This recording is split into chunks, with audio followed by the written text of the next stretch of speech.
Hello, എല്ലാവർക്കും പുതിയൊരു വീഡിയോയിലോട്ട് സ്വാഗതം. അപ്പോൾ ഇന്നത്തെ വീഡിയോ ബീൻസ് കൃഷിയെ കുറിച്ചാണ്. ഫ്രഞ്ച് ബീൻസ് എന്ന പേരും ഇതിനുണ്ട്. അപ്പോൾ വീഡിയോയിലോട്ട് കിടക്കുന്നതിന് മുൻപായിട്ട് നിങ്ങൾ ആരെങ്കിലും ആദ്യമായിട്ട് ഈ ചാനലിലേക്ക് വരുന്നവരാണെങ്കിൽ വെൽക്കം ടു മൈ ചാനൽ. പിന്നെ നിങ്ങൾക്ക് വീഡിയോ കണ്ട് ഇഷ്ടപ്പെടുകയാണെങ്കിൽ ലൈക്ക് ചെയ്യണം, സബ്സ്ക്രൈബ് ചെയ്യണം. അപ്പം ഇനി സമയം കളയുന്നില്ല, വീഡിയോയിലോട്ട് കിടക്കാണ്. ബീൻസ് ഒരു ശൈത്യകാല പച്ചക്കറി വിളയാണ്. തണവുള്ള കാലാവസ്ഥയാണ് ബീൻസ് കൃഷിക്ക് ഏറ്റവും അനുകൂലം. നവംബർ, ഡിസംബർ, ജനുവരി, ഫെബ്രുവരി ഈ മാസങ്ങളിലൊക്കെ ആയിട്ട് നമുക്കിത് കൃഷി ചെയ്യാം. മറ്റു മാസങ്ങളിലും നമുക്കിത് കൃഷി ചെയ്യാം, പക്ഷെ വിളവ് കുറച്ച് കുറവായിരിക്കും. അന്തരീക്ഷത്തിൽ നിന്ന് നൈട്രജൻ വലിച്ചെടുത്ത് മണ്ണിനെ ഫലഭൂയിഷ്ടമാക്കാനുള്ള കഴിവ് ഈ ചെടികൾക്കുണ്ട്.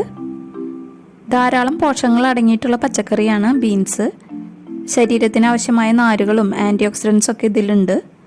ഹൃദ്രോഗം, കൊളസ്ട്രോൾ ഇതൊക്കെ ഉള്ളവർക്ക് ഭക്ഷണത്തിൽ ഉൾപ്പെടുത്താൻ പറ്റിയ പച്ചക്കറിയാണ്. അപ്പം ഇനി ഇതിൻ്റെ കൃഷിരീതി എങ്ങനെയൊക്കെയാണെന്ന് നോക്കാം. ഇന്നിവിടെ കാണിക്കുന്നത് കുറ്റി ബീൻസ് അഥവാ ബുഷ് ബീൻസ് ആണ്. പടർന്നു കയറുന്ന ടൈപ്പ് വള്ളി ബീൻസ് വേറെ ഉണ്ട്. ഇതിൻ്റെ വിത്ത് നഴ്സറിയിൽ നിന്നും ഓൺലൈനായിട്ടൊക്കെ വാങ്ങാൻ കിട്ടും. മറ്റ് പച്ചക്കറി വിത്തുകളൊക്കെ കൃഷി ചെയ്യുന്നതിന് മുന്നായിട്ട് കുറച്ച് നേരം നമ്മൾ വെള്ളത്തിൽ കുതിരാനായിട്ട് വെക്കും. പക്ഷേ ഇതിന് അതിൻ്റെ ആവശ്യമില്ല, നേരിട്ട് മണ്ണിൽ വിതച്ചാൽ മതി. ബീൻസിൻ്റെ വിത്ത് വെള്ളത്തിൽ കുതിർത്ത് വയ്ക്കുമ്പോൾ വിത്ത് ചീഞ്ഞു പോകുന്നതായിട്ട് കണ്ടിട്ടുണ്ട്. അതുകൊണ്ട് നേരിട്ട് പാക്കി കൊടുത്താൽ മതിയാവും. എന്നിട്ടെന്നും നന്നായിട്ട് നനച്ചു കൊടുക്കുക. ഒരു 3-4 ദിവസം കൊണ്ട് തന്നെ പ്ലാന്റ് മുളച്ചു വരും. ഒരു 2 വീക്സ് കഴിയുമ്പോൾ നമുക്കിത് മാറ്റി നടാം. കൃഷി ചെയ്യാനായിട്ട് അത്യാവശ്യം സൺലൈറ്റ് കിട്ടുന്ന ഒരു സ്ഥലം നോക്കി തിരഞ്ഞെടുക്കുക. പിന്നെ വെള്ളം കെട്ടിക്കിടക്കാത്ത ടൈപ്പ് മണ്ണായിരിക്കണം. ബീൻസ് നമുക്ക് ഗ്രോ ബാഗിലും ചെറിയ ചെറിയ കണ്ടെയ്നറിലും മണ്ണിലൊക്കെ ഒരുപോലെ കൃഷി ചെയ്യാവുന്നതാണ്. ഗ്രോ ബാഗ് ഒരുക്കുമ്പോൾ കരിയിലകളൊക്കെ ഉണ്ടെങ്കിൽ അത് ആദ്യം ഇട്ട് കൊടുക്കാം.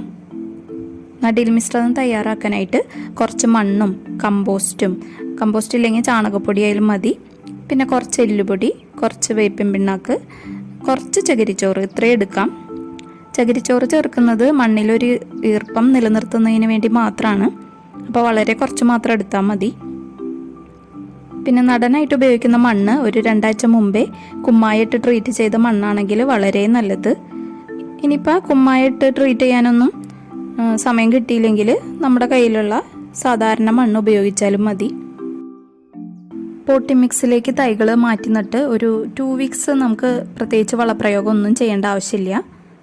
ഒരു 2 ആഴ്ച കഴിയുമ്പോൾ അടുത്ത വളപ്രയോഗം നമ്മൾ ചെയ്യണം.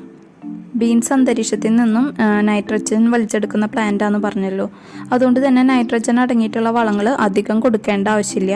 പകരം ഫോസ്ഫറസും പൊട്ടാസ്യം ഒക്കെ ആണ് ഈ ചെടിക്ക് കൂടുതലായിട്ട് വേണ്ടത്. ഓരോ 2 ആഴ്ച കൂടുമ്പോഴും ഇത്തിരി കമ്പോസ്റ്റ്, കുറച്ച് എല്ലുപൊടിയും ചാരം മിക്സ് ചെയ്തിട്ട് ഇട്ട് കൊടുക്കണം. ഒരു 35 ദിവസമൊക്കെ ആകുമ്പോഴേക്കും ഇതിൽ പൂടാനായിട്ട് തുടങ്ങും. പൂടുന്നതിന് മുൻപായിട്ട് ഫിഷ് അമിനോ ആസിഡ് സ്പ്രേ ചെയ്ത് കൊടുക്കുകയാണെങ്കിൽ ധാരാളം പൂക്കൾ ഉണ്ടാവും. പിന്നെ ചെയ്യാൻ പറ്റിയ വേറൊരു കാര്യം, ഒരു പിടി കപ്പലണ്ടി പിണ്ണാക്ക് അല്ലെങ്കിൽ വേപ്പിൻ പിണ്ണാക്ക് എടുക്കുക. 1 ലിറ്റർ വെള്ളത്തിലേക്ക് ഇതിട്ട് വയ്ക്കുക. ഒരു 2-3 ദിവസം നമ്മളിത് അടച്ചു വയ്ക്കുക. എന്നും എടുത്ത് ഒന്ന് ഇളക്കി കൊടുക്കണം. എന്നിട്ടൊരു 3 ദിവസം കഴിയുമ്പോൾ ഇതിൻ്റെ തെളി മാത്രം എടുക്കുക. ഇതിലേക്ക് നന്നായിട്ട് വെള്ളം ചേർത്ത് നേർപ്പിക്കുക.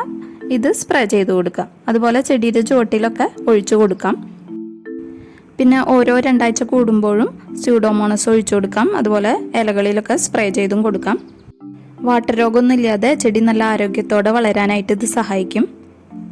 പിന്നെ കരിയിലകളൊക്കെ ഉണ്ടെങ്കിൽ നമുക്ക് ഇതിൻ്റെ തടത്തിൽ പൊതിട്ട് കൊടുക്കാം. ചെടിയുടെ കടക്കിൽ ഈർപ്പം നിലനിർത്താനായിട്ട് ഇത് സഹായിക്കും. ബീൻസ് കൃഷി ചെയ്യുമ്പോൾ നമ്മൾ നേരിടുന്ന ഏറ്റവും വലിയ പ്രശ്നം എന്ന് പറയുന്നത് മുഞ്ഞയുടെ ശല്യമാണ്. അതുപോലെ തണ്ടുതുരപ്പൻ പുഴുക്കളുടെ ശല്യവും ഇതിലുണ്ടാവാറുണ്ട്. ഇത് തടയാനായിട്ട് നമുക്ക് വേപ്പെണ്ണ എമൽഷൻ ഇടയ്ക്കൊക്കെ സ്പ്രേ ചെയ്ത് കൊടുക്കാം. പിന്നെ കഞ്ഞിവെള്ളത്തിൽ കുറച്ച് ചാരം മിക്സ് ചെയ്ത് ചെടികളിലൊക്കെ തളിച്ചു കൊടുക്കാം. എന്നിട്ടും ശല്യം മാറുന്നില്ലെങ്കിൽ മാത്രം വെർട്ടിസിലിയം പോലുള്ള കീടനാശിനികൾ ഉപയോഗിക്കാവുന്നതാണ്. ഏകദേശം ഒരു 45 ദിവസം ആവുമ്പോൾ തൊട്ട് നമുക്ക് ബീൻസ് വിളവെടുക്കാനായിട്ട് സാധിക്കും. ഏകദേശം പയർ കൃഷി ചെയ്യുന്ന പോലെയൊക്കെ തന്നെയാണ് ബീൻസിൻ്റെയും കൃഷി രീതികൾ. നല്ല എളുപ്പമാണ്. അപ്പോൾ ഇന്നത്തെ വീഡിയോ എല്ലാവർക്കും ഉപകാരപ്പെടുന്നു വിചാരിക്കുന്നു. അപ്പം ഇനി മറ്റൊരു വീഡിയോ ആയിട്ട് വരാം. അതുവരേക്കും ബൈ, ടേക്ക് കെയർ.